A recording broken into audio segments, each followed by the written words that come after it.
Good morning from the beautiful Pacific Northwest. This is Tech Talk Today, episode 180 freaking 5, and it is June 16th. No, it's the 18th. Wow, it's a Thursday. I don't want to mess you up on that. It's the 18th today, 2015. My name is Chris.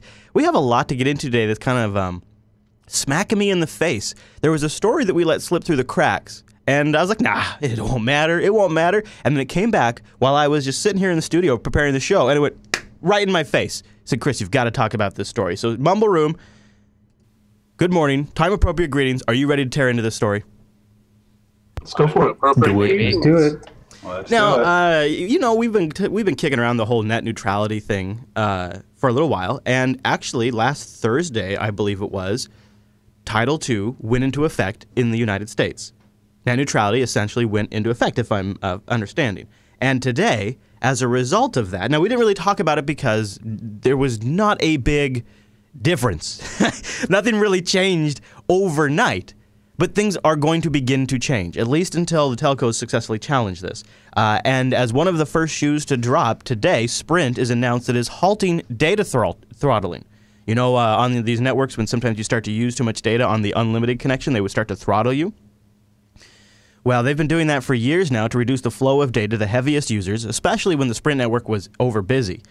Sprint says the practice would have been legitimate, they feel, under the net neutrality rules. They think that's true because net neutrality doesn't really affect wireless. However, they say it isn't 100% confident on the claim. So Sprint doesn't expect users to notice any significant difference in their service, but for now, they're just going to go ahead and turn that off. Well, isn't that interesting? Now, a lot of cell phone companies are doing this. So you got to wonder if other companies might also jump into this. I believe T-Mobile is well-known fact. In fact, when you sign up for a T-Mobile account, they'll tell you that after you use a certain amount of data, they're going to slow you down. They give you the heads up while you're setting up. There's no sneakiness about it. So is this the first shoe to drop, Mumble Room, or is this just Sprint making a big stink out of nothing? What do you guys think? What do you think? Come on, you really think net neutrality is working? Are you actually believing it? Be honest with me. I'm not. It's really hard to tell because I really haven't felt that it's working for me because, like, my speeds are still slow, despite, like, my provider saying, "Oh, we upped your speed." It's like, no, you haven't. You haven't done crap. Yeah. It's like, why are we even paying these people? There needs to be a more serious overhaul over ISPs and data communications in this country. And we need to go back to the 1996 Telecommunications Act and, like, tell these companies, you need to put this infrastructure in now and not later. Yeah. Now. Yeah, there's an interesting story in the news today about how New York is going after Verizon about their crappy Fios slow rollout. I'm a con in the chat room. He's skeptical. He says, I don't think this is net neutrality because I didn't think Sprint was doing this. Well, I think Sprint is if they're coming out in a statement saying that they're going to stop. However, I don't think it's net neutrality necessarily either. I think it's a smokescreen. Because the net neutrality regulations, if you recall, Google and Verizon specifically fought very, very hard for this, don't apply to wireless. They only apply to wired connections.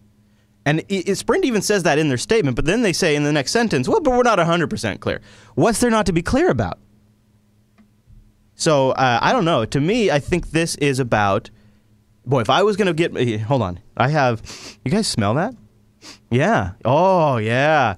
Yeah, that's conspiracy bacon I'm cooking there. That's delicious, isn't it? I have a little net neutrality conspiracy bacon for you. I think the telcos are going to have to put up their biggest fight ever to try to stop this thing. And if they can start to show real damages today, then when they go to build their case in court later, they can say, well, we've lost millions of dollars because we disabled our bandwidth throttling when the Sprint network was busy, and because of that, the Sprint network began dropping more calls, we began losing customers at this percentage rate, and we were unable to complete X amount of connections, and data speeds across the board reduced to this amount. Ergo, we believe this cost us X millions of dollars. Net neutrality hurts business. Maybe that's what they're doing. What do you think? Is that too fractal? Too conspiracy bacon? Maybe. WW, what do you think? You think that could be them just trying to make themselves look like a victim here? I think it could be that they're trying to put, not like a victim, but they're trying to say, put themselves in a better light for the public or shareholders and say, oh no, we don't do this. We're done with this. Because on the other hand, AT&T just got fined over $100 million for doing this. So they could totally spin this and for their PR and make it into a positive. Yeah, that could just be it, too. It could just be taking advantage of the political climate. Speaking of taking advantage of the political climate, DuckDuckGo has seen a 600% growth in users since Edward Snowden's leaks.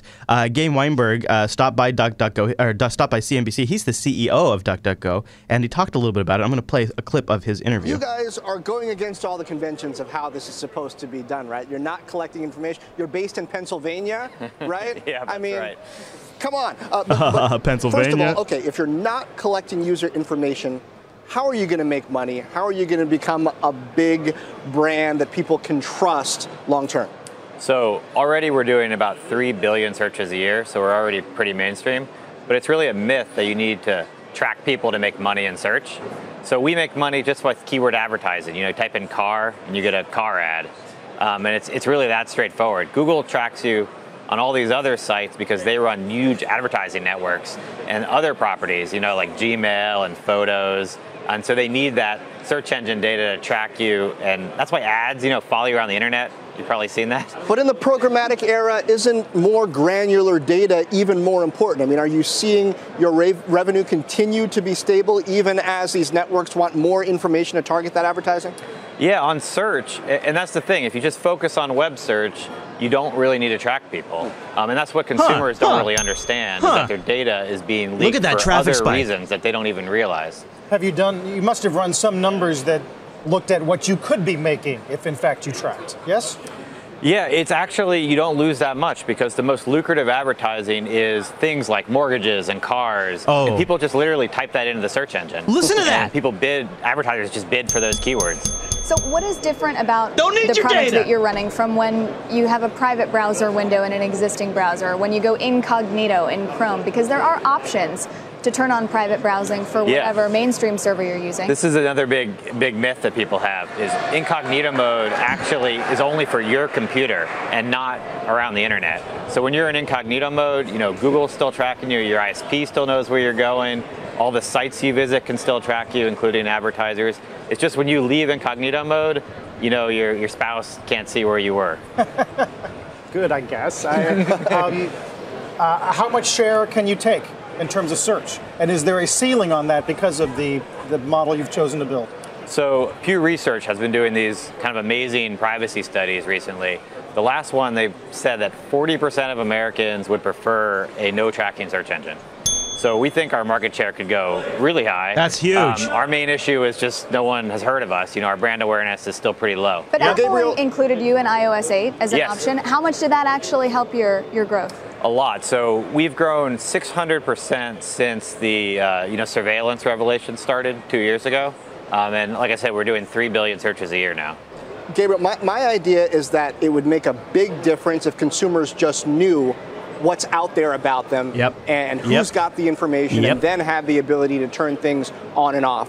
What do you think of that idea of just a clearinghouse where people can just see what's being collected? You've hit on exactly the right thing. I mean, people want transparency, they want to know what's going on, they want control so they can opt out.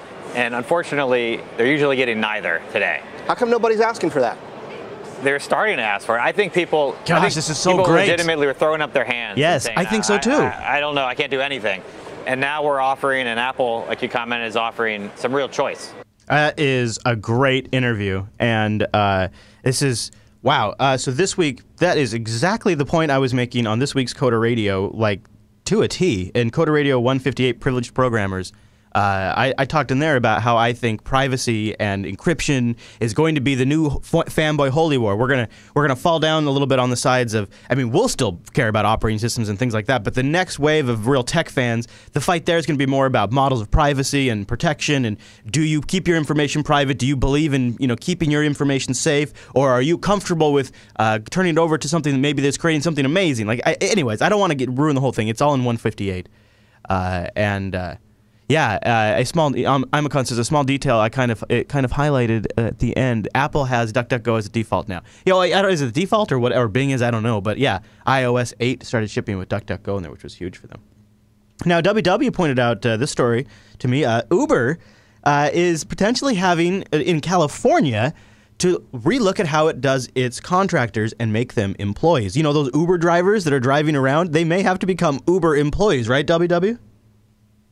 Yeah, one of the basically someone who signed up for Uber and started driving around hasn't gotten paid, and they ended up suing Uber. So in the process of that, the Labor Commission for Transportation basically said, "Wait, why aren't you doing this with all your people and things like that?" So can of worms was opened.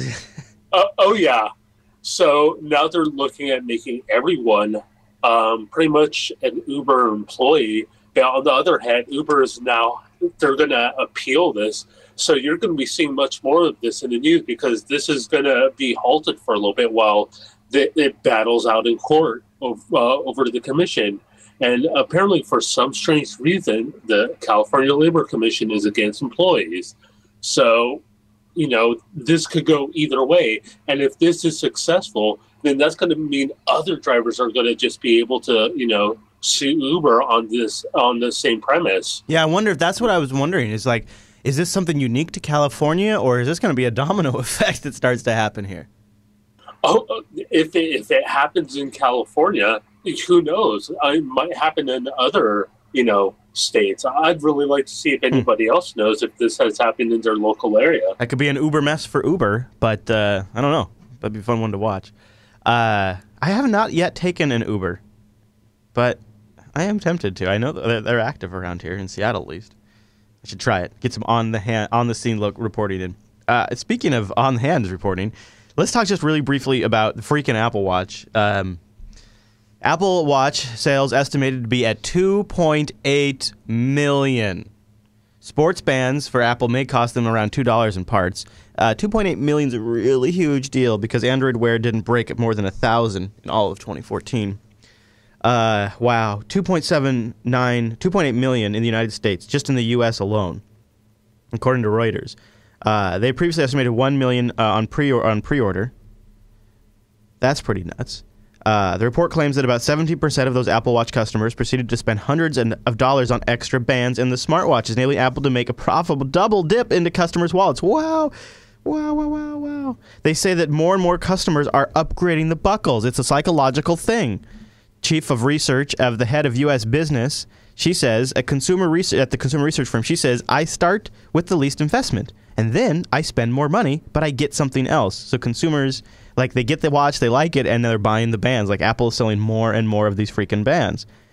Apple's in-store reservations begin earlier this week. So all of these sales are before Apple's even really selling them in the store, in all of their freaking stores. Wow. That is nuts. That's a successful launch, I think.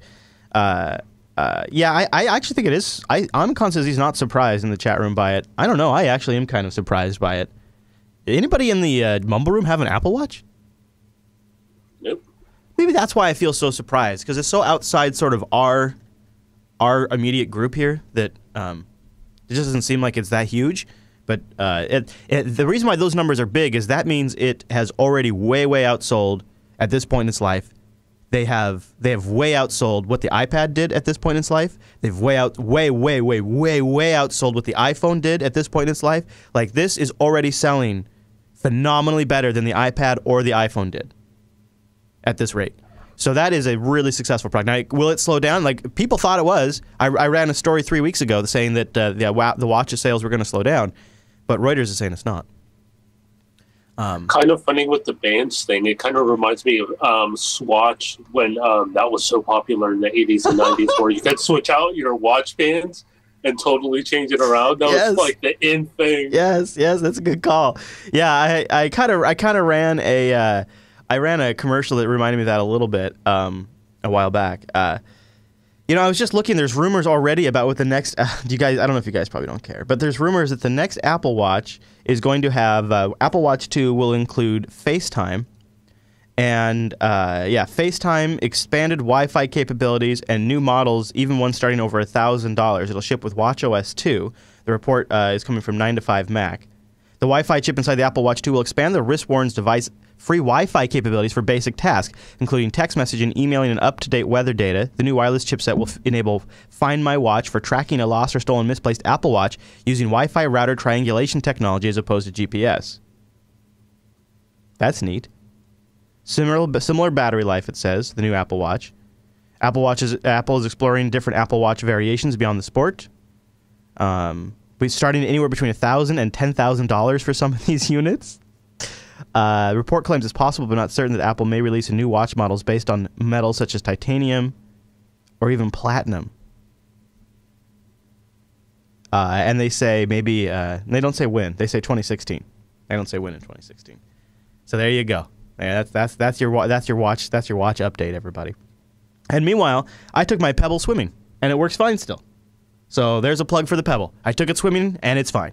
Now, this next thing Angela found a while back, and then it was resubmitted to our subreddit, and I really wanted to talk to you guys about it. I think I'm going to back this because I have sleep apnea. I've gotten studied. I went in for a sleep study years ago, and it was something like I woke up like, I don't know, it was like a lot. It was like 30 times a minute or something really ridiculous. And I've tried different sleep apnea machines, and it just has not worked very well for me.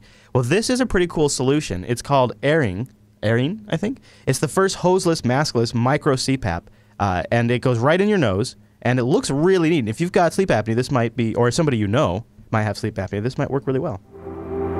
When you see a problem, my brain just per hour, thanks. Thinking about how I could put these things together, these materials or these processes together to really solve that problem. There's a personal satisfaction I get in being able to take technology and do something very meaningful and important and valuable with it.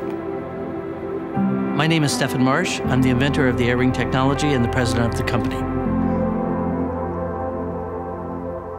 My name's Tom Cottons. I live in Southborough, Massachusetts with my wife. I'm a farmer. It's what I like to do. I found I had sleep apnea through a test. Sleep apnea is an inability to maintain normal ventilation during sleep. Oftentimes there's very dramatic snoring, gasping, and choking in the night. Why it's important to treat sleep apnea is the longer-term consequences, and that's where the associations with heart disease, metabolic disease, higher risk of stroke, coronary disease, heart attack. When you stop breathing and there's no oxygen going to your brain, that's going to do some damage over time. The most common treatment is delivery of airway pressure through a mask. It wasn't working for me. It was extremely cumbersome. I didn't want to take the mask off. I wanted to rip the mask off. It's a minority of patients who are able to tolerate the treatment at home. So I've got to find some way to deal with this and keep a smile on my face. Man starts out usually doing things in a way that's brute force, but sometimes you can figure out a way to do it that's a little bit more elegant, a little bit easier, simpler, but that usually requires an invention.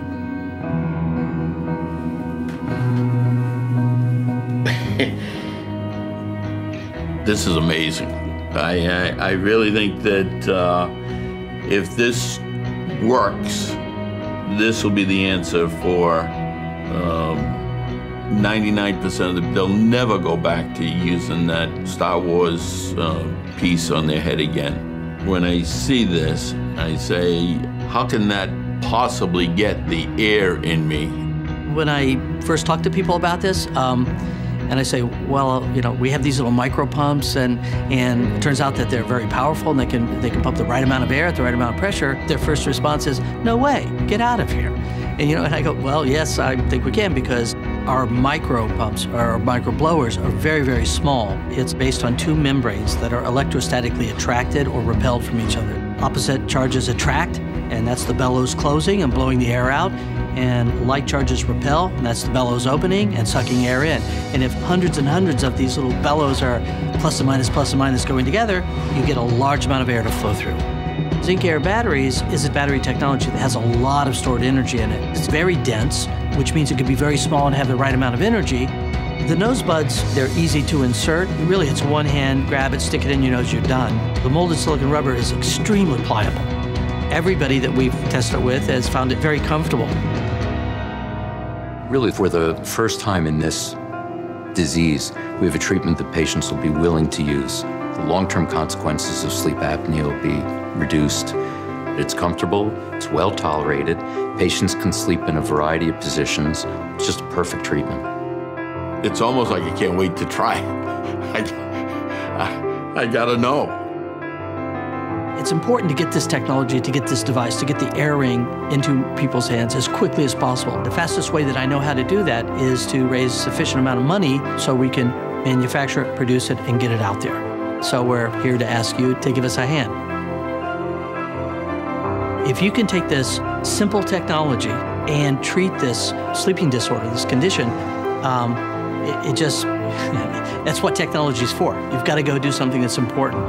And I can't think of anything more important for these blowers to do than to save somebody's life. So that's pretty cool. That's like a pretty neat actually, it's an Indiegogo project. They have 5,486 people that have backed them. They have raised $511,000 with a goal of $100,000. So they have exceeded their goal for probably pretty obvious reasons. I don't know if it is proven or not, but as somebody who does have sleep apnea and refuses pretty much to use anything to treat it other than other things like acupuncture, exercise, trying to eat better, trying to lose weight, and position of how I sleep. All of those things are sort of how I try to mitigate it. But really, it doesn't. Nothing is really. I mean, when you're being woken up 30 times an hour, nothing's really going to help completely unless you can breathe. I would be really. I'm going to back this. I'm going to back whatever it takes to get one as fast as possible. Because I would love to try it. Surgeries for sleep apnea as well? Yeah, there is surgeries. Although I don't know if they're actually even guaranteed to resolve the issue. Sometimes you still need sleep apnea, CPAP after that. Yeah.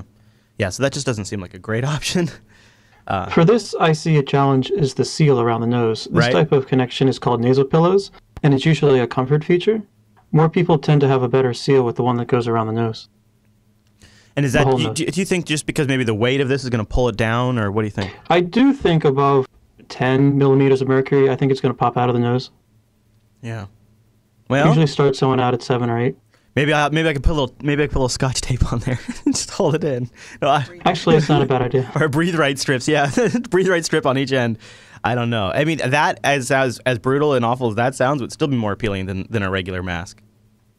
That's how bad those masks are. And although the other thing with the regular mask too, and this is gonna be a little different, is the regular mask too will sometimes have a water reservoir that introduces some moisture to the water, so that way you're not drying your nose and your sinuses out. Whereas this will just be dry air. But you could also just, that'll depend on your room. Mouth guards, yeah, there's all kinds. Well, actually, if this is a topic that interests you, go to techtalktoday.reddit.com and find the feedback thread for episode 185 of the Tech Talk Today program. And if this is something you struggle with and you want to collaborate, leave a comment in there. I would love to read that. Of course, this isn't going to be effective for mouth breathers. You need a chin strap for that. Yes, that's very true. Patreon.com/today. That's where you can go to support the Jupiter Broadcasting Network, and that's one of the reasons I'm here to do this show, is a thank you for all of our supporters. We have 548 patrons that are making this show and the expansion of the Jupiter Broadcasting Network possible. You guys really rock, and we appreciate the support. And keep an eye on that activity feed. We'll get some more stuff up there soon. I know it's been a couple of days. We've been so busy with Self and all of that stuff, but we'll have more goodies up there very soon. For those of you who do choose to support, I love that. And if you've just recently joined, go peruse the activity feed. Everything we've ever posted before is available as well. Patreon.com/today. Thanks, everybody. Now, we have an end-of-show clip today that I wish I could have done this as a kid. Brought my gaming system into school, and then I got to go to the bathroom and then go play video games in the school. I bet this happens all the time with smartphones now. This is like, to pull this off, it would have taken so much pre-planning. I would have had to pre-charge stuff. I would have had to put my Game Boy or my whatever, my Game Gear in my backpack, bring some games, a battery. It would have been a massive production today. Kids today with their smartphones. Well, this commercial gives you a little taste of that. Thanks for joining me, everybody. See you back here tomorrow for the Friday edition. Woo! Friday edition of the Tech Talk Data program, 9 a.m. Pacific, noon Eastern, JBLive.tv. See you then. Hey, Mr. Block, can I go to the bathroom? 2 minutes.